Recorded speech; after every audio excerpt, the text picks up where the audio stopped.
Okay, so in this video what I want to go over is a few pitfalls and challenges you might face if you're the shorter fighter, the peekaboo style fighter, trying to get in on the taller opponent. And a few ways that you can deal with them or be aware of them.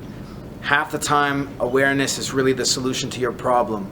Awareness of what your problem is, and then going and training to fix it. In boxing, I don't really believe in tricks. It's usually dedication and effort over the long haul that's going to create good habits. So that's what I'm always trying to preach. But there are things that you can notice right away and then start making those changes right away in your training and see results within a week. Okay, a few things. First thing that happens a lot when you're fighting the taller opponent is you're moving your head around, shots are coming at you. Now, since it's not a video game, these shots are grazing you, especially if you're going to throw the right hand. Let's say you throw the right hand at me right now, I slip, that forearm has grazed my head, that arm is blocking my field of view. Unless I'm going for the body, which I don't always want to go for. If I'm up here, remember, it's a taller opponent punching down on me. It's not some guy here. If it's here, a guy shorter or my height, I can play with it a little bit better. Taller opponents punching down on you, usually you have to clear those shots. Okay, it's hard to just do this little slippy stuff. So the right hand comes, boom, I've lost my field of vision. Left hook comes, maybe it grazes me. As you're moving around, moving your head around, especially if you're moving it a lot and punches are flying, it's easy to lose sight of where he is. It's easy to look at the ground, look over there, see the side of his body. You know, you might be right at his lower chest level.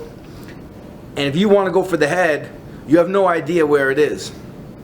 And this is the challenging part.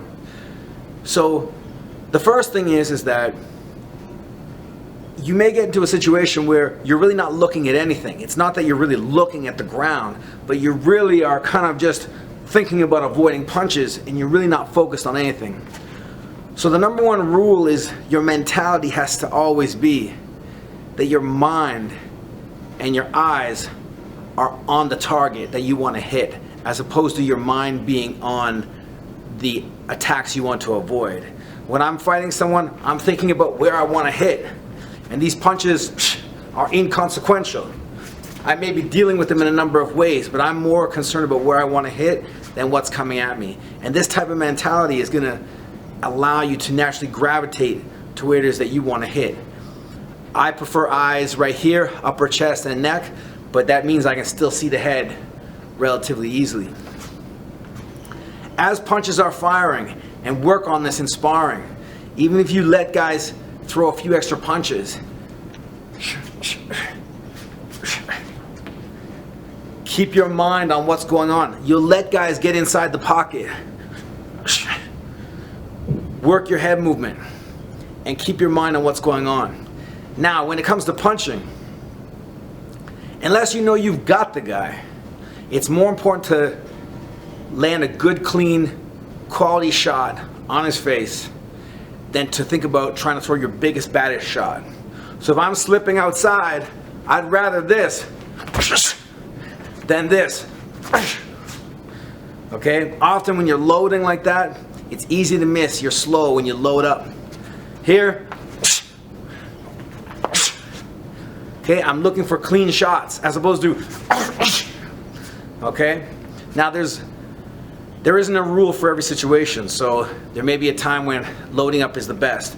But what tends to happen, as you move your head furiously around and you want to get that big bad shot, you have a tendency to get all over the place, okay, and lose your balance. So, when guys are throwing punches at you, you have your mind on where you want to hit, okay? Don't get your mind and your sights off of that. You don't want to be looking at the ground, looking all around. You want to land leather on his face. That's priority number one. Touch him. The big shots are going to come. If you've been training hard, training effectively, any shot that lands on him is going to be a good shot. It's all about what you're doing in training. So that's number one for head movement. Number 2, I'll step back here to do it. This is something that you have to feel rather than see, and it happens every now and then. If I'm in the pocket, if I'm in close, and I'm here, moving and throwing, it's very easy for your balance to shift from all this movement. It's very easy for your balance to shift from being on the balls of your feet, where you're mobile, to having it go to your heel, especially on this front foot. You'll be here, and you won't have anything on it. And this happens just from being in the action. Punching, head movement, and all of a sudden the balance is on your heel. And you're falling back this way, or you have no leverage coming in this way. So this is something that you have to practice just by feel and working on your balance. In your shadow boxing, in your bag work, be aware of the balance on the balls of your feet so that you're always mobile. And even when you're in the pocket, moving your head, you don't get caught with the weight on the heel. You won't necessarily fall back, but you won't have the same leverage you do when the weight is on the balls of the feet. Okay, so those are just a couple pointers on how to make your head movement more effective, especially when in the heat of the action, and how to make the most of your counterattacks while fire is coming at you and you're trying to get on the inside and land on this guy. Number 1, be aware of your balance, good balance, because you're putting yourself into range from the taller opponent. He would love to keep you out there, but you got to get in there to hit him. And so he's going to be banging away at you sometimes, and you got to keep your balance and wait for your shot. Number 2, when you're moving your head around, you can't get distracted or flustered by the fire that's coming at you. You got to keep your eyes on the prize. You got to keep your mind on your target and try to get a good, clean, efficient shot. Touch leather on his face. Don't worry about the big shots all the time. When you've got the guy in trouble, then you can go for the big shots. But make sure you touch him clean. You're going to see that it's going to have an effect, and keep working on that, and that's going to have more effect throughout the rounds.